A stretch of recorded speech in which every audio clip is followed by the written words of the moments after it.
JBN, we keep you informed. Coming up in the news, PMP, JLP call off mass meetings. Firearm and ammo seized in Westmoreland, man arrested. Cops identify students behind bottle throwing after champs. 2 more shot in Portland. And the St. James Quarter community earmarked for $1 billion upgrade. Please remember to like, subscribe, share, leave us a comment and click the notification bell to receive our daily news items. PMP, JLP call off mass meetings. The People's National Party PMP and the Jamaica Labour Party JLP have called off their planned mass meetings for this Tuesday, April 2.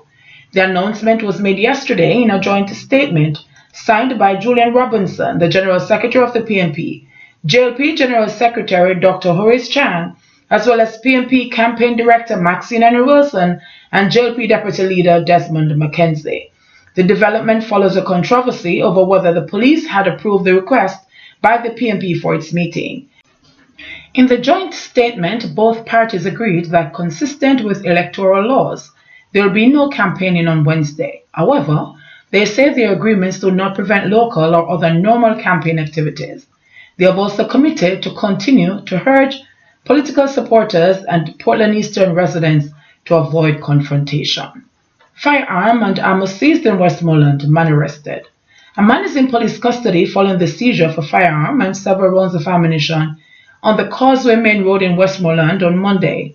He is 26-year-old Dwayne Galloway, otherwise called Pull-Up, a laborer of Mint Road, Grange Hill, Westmoreland. Galloway was accosted about 8:45 p.m.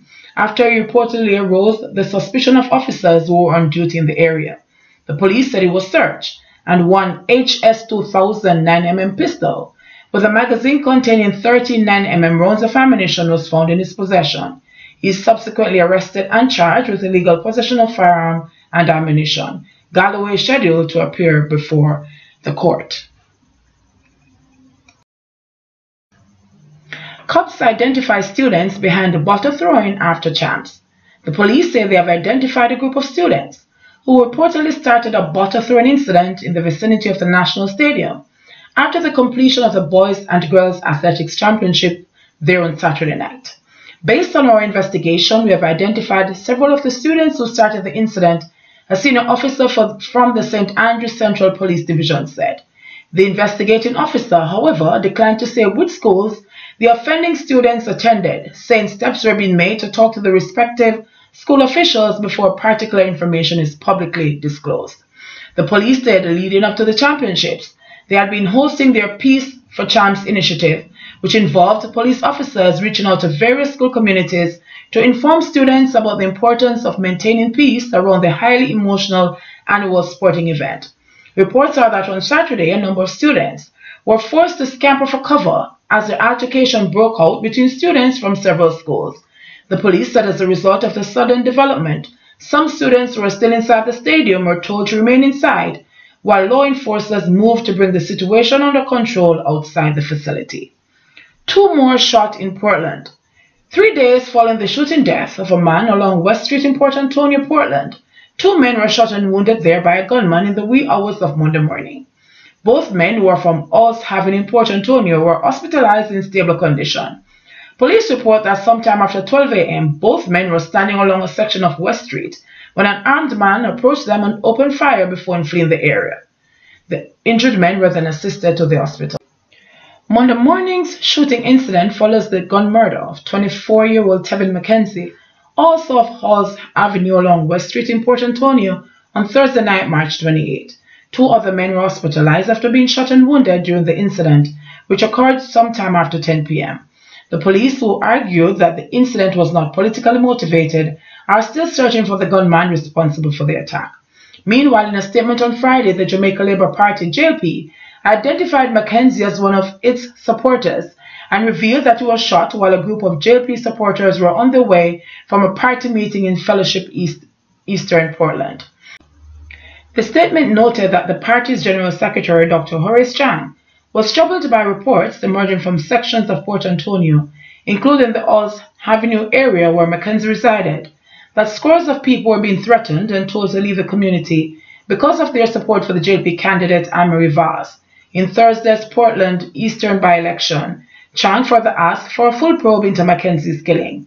However, the People's National Party (PNP) has since called on Chan to withdraw his statements on the murder, claiming that it contradicted the official police report and put the lives of citizens at risk of reprisal.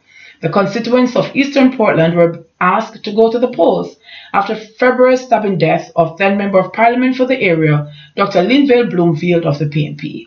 The party has since selected its Vice President, Damien Crawford, to contest the by-election. St. James Squatter Community earmarked for $1 billion upgrade. The large squatter community of Grange Pen in St. James has been earmarked for a $1 billion improvement under the Tourism Enhancement Fund (TEF) Resort Squatter Settlements Upgrade Project.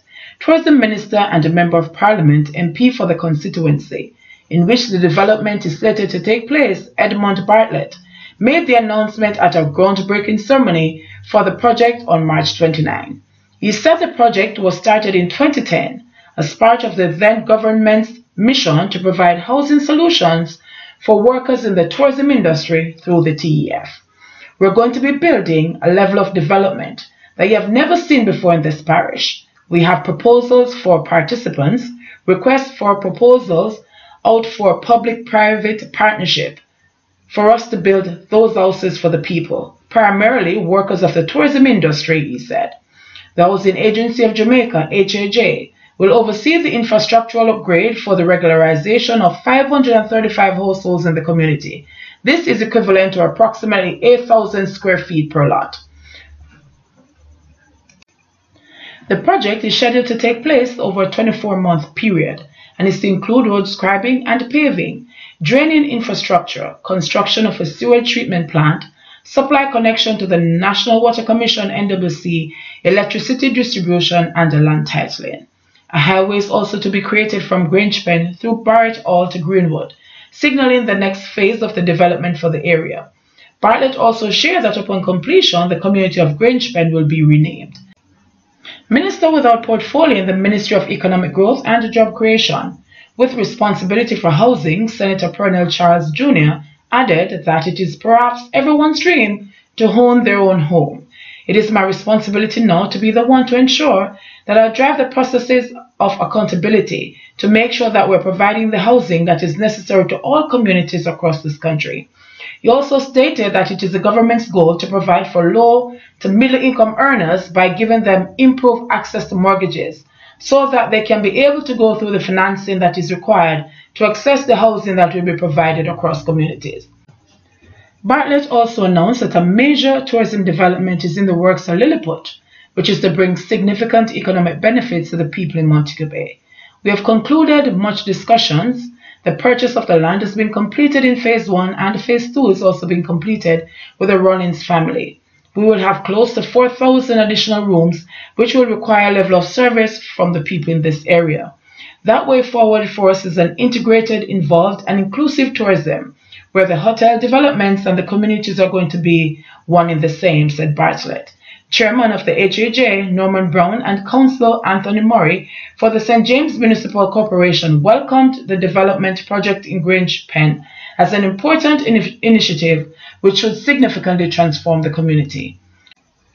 As part of efforts to improve the look and feel of the local tourism product, the Ministry of Tourism through the TEF has so far invested $6 billion in Montego Bay and its environs. The works carried out by the TEF includes road, rehabilitation, drain cleaning, and housing solutions. 20 million cocaine bust in Kingston. A joint operation conducted by members of the Jamaica Constabulary Force JCF Narcotics Division, the Jamaica Defense Force JDF K9 Unit, and Jamaica Customs Contraband Enforcement Team yielded 109.2 kilograms of cocaine at Gordon Key, Port Bustamante in Kingston. Reports from the Narcotics Police are that about 11:50 p.m. on Friday, March 29, a container was searched and 4 duffel bags containing 95 parcels of white powdery substance resembling cocaine were found. The drug has an estimated street value of $20 million. No one was arrested in relation to the seizure. JBN, we keep you informed. Please remember to like, subscribe, share, leave us a comment, and click the notification bell to receive our daily news items.